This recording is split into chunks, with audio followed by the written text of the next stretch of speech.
Hey guys, I'm just back doing an update to a previous video I posted a little while back. I talked about my Nitrous Stryker that was previously dead, issued to me. The knife was pretty much damaged, I thought beyond repair, but I found a way to sort of recondition it and bring it back, and I was gonna trade it off with somebody for another knife. However, I just kind of felt bad. I knew that this thing, while it was never gonna be perfect, it could have been a lot better. I didn't feel good about handing over something that I knew I could make a lot better than it was. It was never going to be a great knife, but I knew I could improve it. So just to recall, I'm going to put a link right around the bottom down here so you can see the original video if you want. But I had the black and green G10 scales that kind of looked sort of naturey, in line with what the person I was going to trade this off wanted. I had deactivated the nitrous spring, so it had a nice smooth action because this whole knife was damaged. The blade, the backstory being that I had, because the finish on this blade was so worn, the blade tip was broken, I gave it a new grind to give it a new shape, and then I used a sanding drum to take off all of the original coating to make it at least an even shine, but it never really looked that even. So I found a couple videos on some good techniques for doing hand rub finishing on a blade, and you can see right now, if you compare this blade finish right now to the other video, it's a lot better. It looks great compared to what it was, and I'm not done with it. I'm only on the first step, and I just wanted to sort of show the modified technique. I took what I learned in the video and applied my own little technique to it to do this. So here's what I've been doing.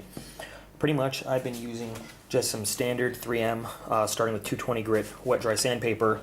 I took a sharpening stone that I made a flat surface on, so nothing would grind on the other side, with some tape, another Arkansas whetstone, and then strips of this sandpaper. And all I've been doing basically is just wrapping it around the end of one stone,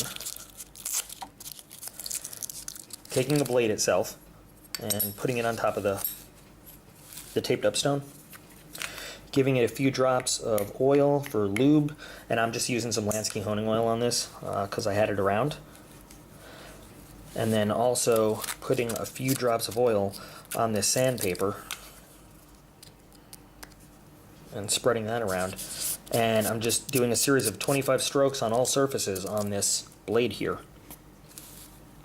using moderate force, maintaining one direction of course, and it's not the easiest, smoothest process, but here's what it looks like. 3, 24, 25.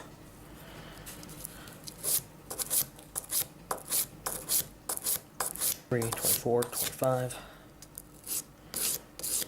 24, 25. After doing those cycles, you just sort of wipe the blade off.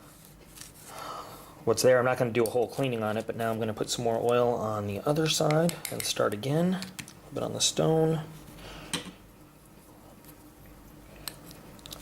And normally when I'm working on this, I'm not reaching around a camera and everything. I've just been kind of placing it on the desk, sitting at the desk, listening to some music. 3, 4, 5. So this is not a super professional method. It's not the best method of doing this by any means, but remembering where I am and how I'm doing this all, just sort of making it up as I go along, this actually is coming out very, very nice. And I intend to keep working with the 220 grit for a little bit, and then switch down to a 320, and then a 400, and then a 600. And I don't know if the camera's picking it up, but it actually is working out pretty well. It's smoothing out those kind of pits and the imperfections that were left from grinding. There's still a lot of lines to work on over here, but it is starting to give you some nice grind lines. I'm trying to wipe off that oil. It's kind of hard to get it all off. Giving some nice grind lines that are following down the length of the blade. So I'm going to keep working on this, and I'm going to shoot again when it's all done, when I've either gotten way too tired of doing it or I think that I've got kind of a presentable project. Alright, I'm back to show you some of the results I got working on this knife. The first thing I want to talk about here is the centering issue with the blade. Now, I don't think a nitrous is ever going to be perfectly centered. Ever, ever, ever, ever, ever. But what I did was I took out the bronze washer that came in there, and I sanded it down a little bit with some sandpaper, and then I decided I was going to use actually sharpening stones, and I used some diamond sharpening stones, which worked out pretty well to smooth it out and thin it out just enough so that I could take a Teflon washer and put it in there as well, just to beef up the width of the spacing between the liner and the blade right there. And if you look, you know, I think I did pretty good. The centering in here has been improved a lot. It's kind of hard to see the light coming through that side, but believe me, there's a lot more light coming through that side than there was before. In doing so, I made sure that I didn't make the knife slow or sluggish or anything. It still opens very, very nicely. Still very happy with that. And the one-handed use is still good. What you can see as I'm opening and closing this blade here is how much better the blade looks, which is the main improvement we've done. I went through that technique I was describing with the constant and persistent brushing with the sandpaper, the hand rub, and you can tell right now if I bring the knife away in the light, number one, it's got such a nicer shine to it. It's even, it's pretty, it looks really well done, which I really like. That's a huge improvement. If you go back and again check out the old video, you'll see how this was very roughed up.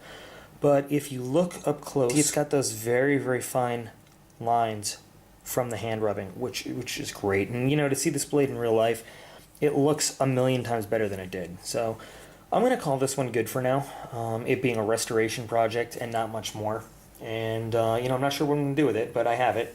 I might use these techniques on some further knives. I might even work on this one some more, redo the handle in a different style, although I still do like the colors.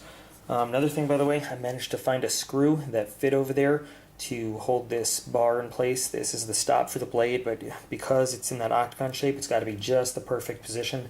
And it was slipping out every now and then. The blade just locks up a lot more solidly now.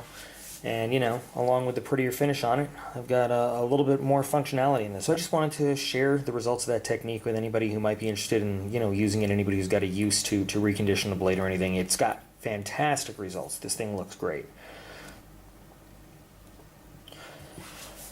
So, like I said, just a real quick follow-up to show you the results here. Hope you guys think it looks good. I think it looks, hope you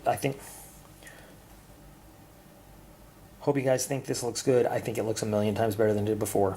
So, thanks a lot, guys, again, and I'll see you all later. Oh, yep, just a real quick follow-up to this project. Thanks, as always, for taking a look at what I'm working on, and I'll see everybody later.